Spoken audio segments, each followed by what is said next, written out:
ഇന്ന് ഞാൻ ഉണ്ടാക്കാൻ പോകുന്നത് തമിഴ്നാട് സ്റ്റൈൽ ബ്രേക്ക്ഫാസ്റ്റ് റെസിപ്പി വെൺപൊങ്കലാണ്. ഞാൻ ട്രാവലെല്ലാം ചെയ്യുമ്പോൾ എ ടു ബിയിൽ കയറിയാൽ ആദ്യം ഓർഡർ ചെയ്യുന്നത് വെൺപൊങ്കലാണ്. അപ്പോൾ അതെങ്ങനെ ഉണ്ടാക്കണമെന്ന് നോക്കിയിട്ട് വരാം. ഇതിനു വേണ്ടി 1 ഗ്ലാസ് അരിയും പരിപ്പുമാണ് ഞാൻ യൂസ് ചെയ്തിരിക്കുന്നത്. ഹാഫ് ഗ്ലാസ് റൈസും ഹാഫ് ഗ്ലാസ് പരിപ്പുമാണ്. ഇത് ചെറുപേറ്റും പരിപ്പാണ് യൂസ് ചെയ്തിരിക്കുന്നത്. ഇത് നമുക്ക് നന്നായിട്ട് വാഷ് ചെയ്ത് വെള്ളത്തിൽ സോക്ക് ചെയ്ത് ഒരു ഹാഫ് ആൻ അവർ വെക്കാം.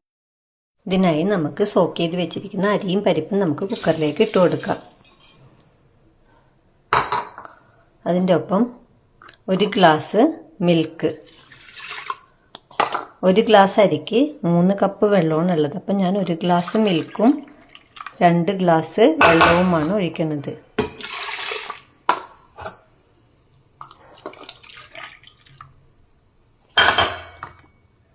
ഇനി നമുക്ക് ഇതിൻ്റെ അകത്തേക്ക് കുറച്ച് ജിഞ്ചർ പൊടിയാക്കി അരിഞ്ഞത് ഇട്ട് കൊടുക്കാം.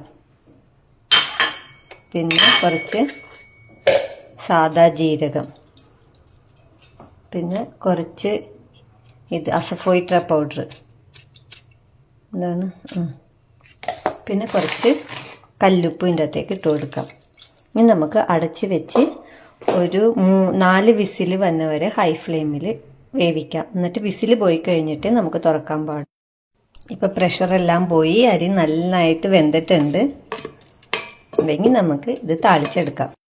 ഒരു കടായി വെച്ച് അതിൻ്റെ അകത്തേക്ക് 3 ടേബിൾ സ്പൂൺ ഗീ ഒഴിച്ചു. ഇനി നമുക്ക് ഇതിലേക്ക് കുറച്ച് ഇഞ്ചി ചെറുതാക്കി അരിഞ്ഞതും കുറച്ച് സാദാ ജീരകവും കുറച്ച് കുരുമുളകും ഇതിൻ്റെ അകത്തേക്ക് ഇട്ട് കൊടുക്കാം. ഇനി നമുക്ക് കുറച്ച് കറിവേപ്പിലയും കാഷ്നട്ടും ഇതിൻ്റെ അകത്തേക്ക് ഇട്ട് കൊടുക്കാം.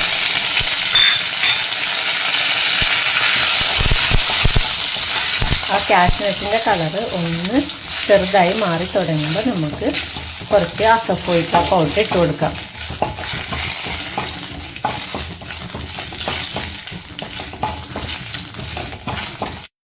ഇപ്പം നമുക്ക് കുറച്ച് കായപ്പൊടി ഇട്ട് കൊടുക്കാവേ ഇതിനകത്തേക്ക്. ഇനി നമുക്ക് ഇത് ഓഫ് ചെയ്യാം. ഓഫ് ചെയ്തിട്ട് റൈസ് ചേർക്കാം. ഇത്രേ ഉള്ളൂ, നമ്മുടെ വെൺപൊങ്കൽ റെഡി. നമുക്ക് ഒരു പ്ലേറ്റിലേക്ക് സെർവ് ചെയ്യാം. അപ്പോൾ നമ്മുടെ പ്ലേറ്റ് റെഡിയായി. നമുക്ക് ടേസ്റ്റ് ചെയ്ത് നോക്കാം. ടേസ്റ്റ് ചെയ്യാം.